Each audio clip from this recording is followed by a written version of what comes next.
All right, we sincerely apologize. You know, it's a Monday. Sometimes these things can happen when you least expect. We were supposed to bring you a clip, but, you know, I guess the machines just decided to go to take a holiday of some sort. But definitely we're working on it, and we'll definitely bring it back to you in the course of the show. Well, it's still sports this morning, of course, and of course the guys are already here with me. Well, we have an interesting time as it is time for the sports paper review.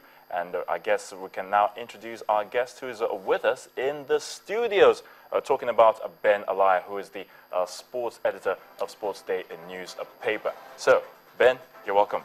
Good morning. Good morning. And, it's a delight to be here. Actually, I'm not the sports editor. Femi Olushetire is the sports editor. Forgive me. I'm the editor-in-chief. Forgive me. Editor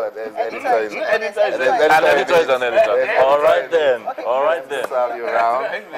And there you go with the handshake. Yeah. No, because he was supposed to give me this last week. I want a hug from Cecilia. Not a handshake. It's not on the menu. We'll just check stuff out of it. All right. With your papers, okay. We have Sports Day here. Day. Okay. Why is the headline looking like this? Nigerian kid.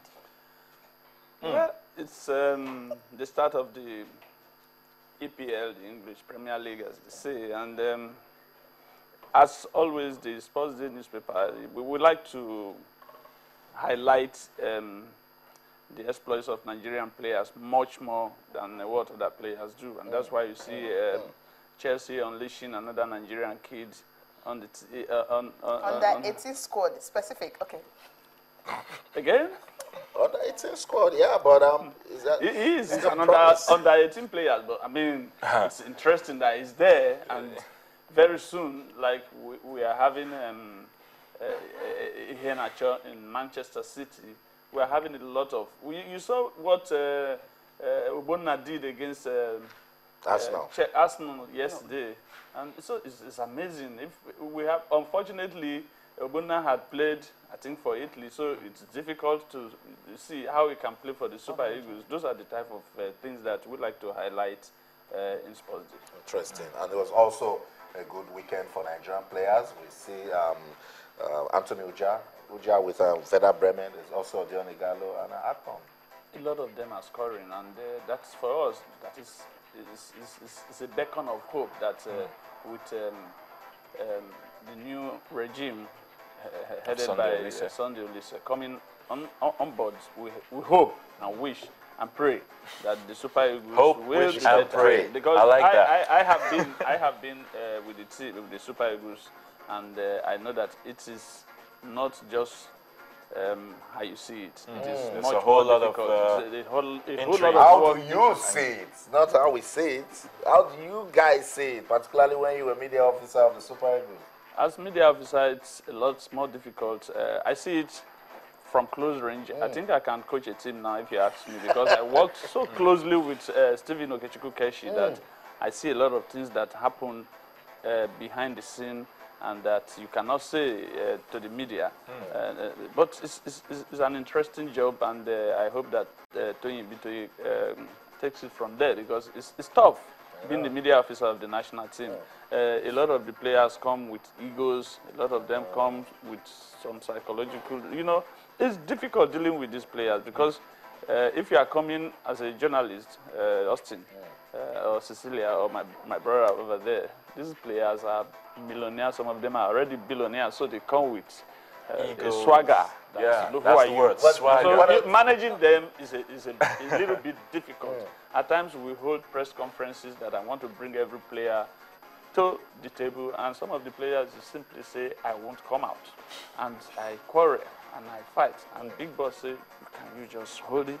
I will talk to them. So it's tough, but it was an interesting job while it lasted. No, okay, you just mentioned Olise right now. Do you think he will be very successful? Because right now, Nigeria may not play any friendly, before the game against Tanzania. Now, how good is it for a coach who is just coming in and you don't get to see your players play a competitive game before a crucial qualifier? Well, I know this as a player is very passionate. Give it to him. His passion may help him. I know Alloy. Alloy is like a brother. Even while he was in Unilag, we were like this. I think that will help them. However, the black spot that I see is about experience. Olise has not been known to, let's be honest, has not been known to have coached any major team, whether at the under 17, under 20, under 23 level, or the national team level. We must be honest with ourselves. What his passion can create success for him. We pray. That's what I said. We pray for him to succeed because it is the Nigerian national team. It is not anybody's national team. It is our national team. And so we wish him the best. Okay, let's still stay with the papers. It's a newspaper review. Yeah. Let's not go away from that. Front page of the Sporting Live, I see a lot of talks, but it says MNK wins first trophy with Alaiya. Now, there's so much talk about Nigerian players not playing competitive football. MNK going over to Qatar to play. What's going on? Well, a lot of the big boys in football have gone to Qatar, make good money, and come back to even the English Premier League, or even to the Italian Serie A, or even the Spanish La Liga. So allow him to go make his money, and then maybe he will come back. When you've played enough football, you can start thinking, oh, you're chasing money. When you've reached the Nicolas Anelka level, Crespo, and you are going to Qatar. I think we should not underrate. I think we should not underrate our own. Let's not forget that when we won the 2013 Nations Cup, Mario Dominike was the highest goal scorer. He was a fantastic player. He played for competitive football. Yes, he's still going to play competitive football. There is no football anywhere that's not competitive, even at the Swan Cup level. Yes, every football is competitive. Because you're playing to win, you are so playing you have to win. Exactly. So we should allow him to. It's competition at any level, because you are playing. You see, when I'm telling you, when Congo came to Calabar and defeated us, it was like, how did it happen? It happened. It can happen because they were coming to play Champions. When we were going to the Nations Cup, and there's another interesting thing there. South Africa at Uyo. All right. It was like, how did it happen? So every football competition at any level is competitive. All right, there's another thing still on the Sporting Live, and that's England keeping Eagles on standby for 2016. Do you think that's going to happen? Well, only the NFF can say it. The NFF president has been, I don't want to use the word junketing. Okay. Traveling around, and so he's been going to England and coming back, and I'm sure he's organizing something like that. We pray it happens, because we need quality games, grade A games, you know, to put the Super Eagles in proper shape ahead of their World Cup and Nations Cup qualifiers. All right, Complete Sports. And again, man of the moment, only says salute on Dion Igalo's heroics. So it's looking like the guy will be taking that plane to Tanzania. Well, I think Dion Igalo is, I mean, even before Keshi left, he brought him in. And I think Dion is good. He's good, and at the moment, he should be on for the Super Eagles when the qualifiers resume. Okay, there's this gist. We'll go back to Sporting Life if you do that. There's this gist on the front page, of course, that says London-based Nigeria firm to pay Olise, assistant and CRC2. What's this all about? Well, it's, I thought when the news came out that Olise was hired, he was paid 3 months upfront. Well, I think it is the NFF. Only the NFF is part of that. Director of Communication. Maybe we should call Ademola Alajiri to explain whether it is true or not. However, I think that what we need to do in football in Nigeria, and indeed sports, is if we have contracts, we must honor them. Because I recall that while Keshi was hired, he was never given an accommodation. The vehicles promised him were never given, and cars were never given. And it is absolute abuse of the contract that Keshi was given.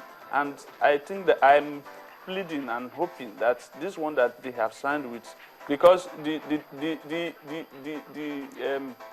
trouble started when the owner of Globalcom gave Keshi 2 cars after we won the Nations Cup. It became a problem. That's why they did not also honor other people. I mean, it was very sad. Okay, I the way it was treated. Ben, do we have to let Ben go then? Because I'm just actually dying to ask. We need to get us confused again. Yeah, you know. So many issues. Can we just honor contracts? Yeah, If, Just if, honor if contracts. the Nigerian Football Federation signs a contract, they should not look for somebody else to pay. They should that's pay. my point. If they say they don't have money, I mean, Don't agree to 10 million if you can't pay 10 million. that is it. Say no to 7 million if you can't pay 7 million. All right. London too, you know, pay Soccer It will be absurd if a firm in London is paying Sunday Olise. It will be absurd. It is unacceptable, and I think it is not good for Nigerian football. Because in England, no firm pays. The English FA pays the manager of the national team. And so it is with the big national team. So, and then we want to win the World Cup, we want to win the Nations Cup, we want to win everything, and then we are not honoring contracts even with our coaches. So that has to be sorted out. Good. All right.